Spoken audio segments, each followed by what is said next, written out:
வணக்கம். வாங்க இன்னைக்கு ஐரோப்பாவோட கதையை ஒரு புது கண்ணோட்டத்துல பார்க்கலாம். ஆனா இது ஏதோ வரலாறு பாடம் மாதிரி இல்ல. இதை நமக்கு சொல்ல போறது ஒரு செம இன்ட்ரெஸ்டிங்கான புத்தகம். கொஞ்சம் யோசிச்சு பாருங்களேன். உங்க ரொம்ப க்ளோஸ் ஃப்ரெண்டோட பாஸ்ட் பத்தி உங்களுக்கு எந்த அளவுக்கு தெரியும்? நாம ரொம்ப நல்லா தெரியும்னு நினைச்சிட்டு இருப்போம். ஆனா அவங்க சின்ன வயசுல எப்படி இருந்தாங்க, அவங்க கடந்து வந்த பாதை என்னன்னு தெரிஞ்சுக்க ஒரு ஆர்வம் இருக்கும்ல. சரியா? அதே மாதிரி ஒரு ஆர்வம் தான் நாம வாழ்ற இடங்களோட, ஏன் நாம பார்க்குற இந்த கண்டங்களோட கடந்த காலத்தை பத்தி தெரிஞ்சுக்க நம்மள தூண்டுது. இந்த புக்கோட ஆணிவேரே இந்த ஆர்வம் தான். இது நம்மள ஐரோப்பாவோட சிறுவயது காலத்துக்கு ஒரு பயணம் கூட்டிட்டு போக போகுது. வாங்க அந்த பயணத்தை ஆரம்பிக்கலாம். சரி, இந்த புத்தகம் ஐரோப்பாவோட கதையை எப்படி ஆரம்பிக்குதுன்னு பார்க்கலாம். இது வெறுமனே வருஷங்களையும் தேதிகளையும் அடிக்கிட்டு போற ஒரு போரான ஹிஸ்டரி புக் இல்ல. அதுக்கு பதிலா ஒரு பெரிய பரந்த பார்வையோட கதையை ஆரம்பிக்குது. ஆசிரியர் எடுத்த எடுப்பிலேயே ஒரு பறவை பார்வையில, ஒரு பேர்ட்ஸ் ஐ வியூல ஐரோப்பா எப்படி மெல்ல மெல்ல உருவாச்சுன்னு நமக்கு காட்டுறாரு. அப்புறமா மெதுவா ஜூம் இன் பண்ணி மறுமலர்ச்சி காலத்தோட முக்கியமான ஆட்கள்கிட்ட நம்ம கவனத்தை கொண்டு போறாரு. இது எதுக்குன்னா வரப்போற ஒரு பெரிய டிராமாவுக்கு ஒரு ஸ்டேஜ் செட் பண்ற மாதிரி. இப்பதான் கதை ஒரு டார்க் டர்ன் எடுக்குது. ரொம்ப நல்லதா புரட்சிகரமானதா ஆரம்பிச்ச சில கொள்கைகள்லாம் எப்படி மெல்ல மெல்ல ஒரு பயங்கரமான விஷயமா மாறுச்சுன்னு இந்த புத்தகம் அலசுது. புத்தகத்தோட முதல் பாதி ஒரு சோகமான பயணத்தை காட்டுது. முதல்ல பாருங்க, புரட்சிகரமான புதுமையான சிந்தனைகள் எல்லாம் வருது. ஆனா அது ரொம்ப நாள் நீடிக்கல.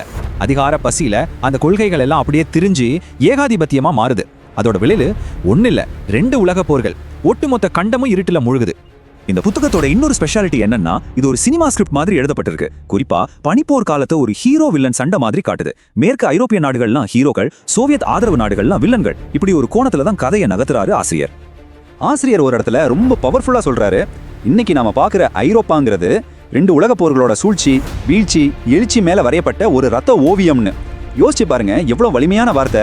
அதோட அடித்தளமே வன்முறை தான் சொல்ற மாதிரி இருக்கு. ஆனா அந்த பேரழிவுக்கு பிறகு எல்லாம் முடிஞ்சு போச்சா? இல்ல, அங்க இருந்து ஒரு புது கதையை ஆரம்பிக்குது. விழுந்த இடத்துல இருந்து தன்னைத்தானே திரும்பவும் கட்டி எழுப்ப முயற்சி பண்ற ஒரு கண்டத்தோட ரொம்பவே சவாலான ஒரு பயணம். போர் முடிஞ்ச சாம்பல்ல இருந்து ஐரோப்பா மெல்ல மெல்ல எழுந்து நிக்குது. முதல்ல ஐரோப்பிய பொருளாதார சமூகம் உருவாகுது. அப்புறம் பெர்லின் சுவர் உடையுது. யூரோன்னு ஒரு பொதுவான நாணயம் வருது. இப்படி படிப்படியா ஒன்னா சேர்ந்து இன்னைக்கு நாம பாக்குற இந்த சிக்கலான ஒரு அமைப்பா மாறுது. ஆனா இந்த புத்தகம் ஐரோப்பாவோட சக்சஸ் ஸ்டோரியை மட்டும் சொல்லல, அதுக்குள்ள இருக்கிற பிளவுகளையும் ரொம்ப ஆழமா பேசுது. அதாவது ஒரே கான்டினென்ட்குள்ள 2 ஐரோப்பா இருக்குன்னு சொல்லுது. ஒரு பக்கம் ஆட்டோமொபைல், ஏவியேஷன், டெக்னாலஜில கொடி கட்டி பறக்கிற நாடுகள். இன்னொரு பக்கம் பின்தங்கிய பொருளாதார சவால்களோட போராடுற நாடுகள். இந்த வேறுபாட்டையும் இந்த புத்தகம் தெளிவா காட்டுது. கதை இதோட முடியல. புத்தகம் அப்படியே நிகழ்காலத்துக்கு வருது. இன்னைக்கு ஐரோப்பா சந்திக்கிற பிரச்சனைகள், அதாவது பிரெக்சிட்ல ஆரம்பிச்சு இனவெறி, உக்ரைன் போர் வரைக்கும் எல்லாத்தையும் அலசி ஆராயுது. சரி, இவ்வளவு விஷயங்கள் இருக்கிற ஒரு வரலாற்று புத்தகத்தை ஏன் நாம ஒரு கதை மாதிரி படிக்கணும்? எது இது அவ்வளவு ஸ்பெஷலா மாத்துது?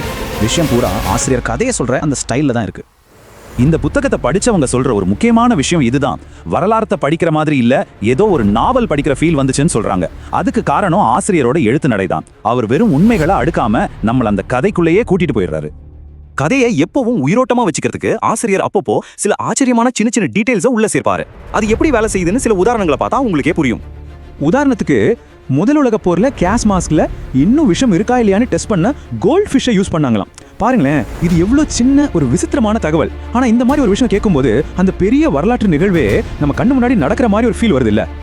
இப்போ இந்த நம்பரை பாருங்க, 2. இது என்னன்னு தெரியுமா?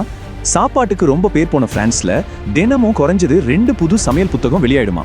இந்த மாதிரி குட்டி குட்டி விஷயங்கள் தான் ஒரு சீரியஸான வாசிப்பு கூட ரொம்ப சுவாரஸ்யமா மாத்துது.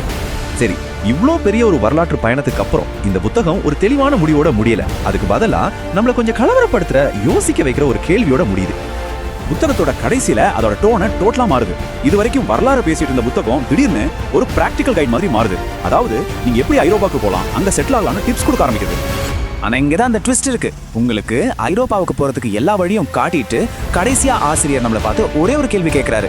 ஆனா நீங்க நிஜமாவே அங்க போகணுமா? இப்படி ஐரோப்பாவோட எதிர்காலம் பத்தின ஒரு பெரிய கேள்வியோட நம்மள அப்படியே விட்டுட்டு போயிடுறாரு. ஒரு கதையை முடிக்க இது ஒரு அருமையான வழி இல்லையா?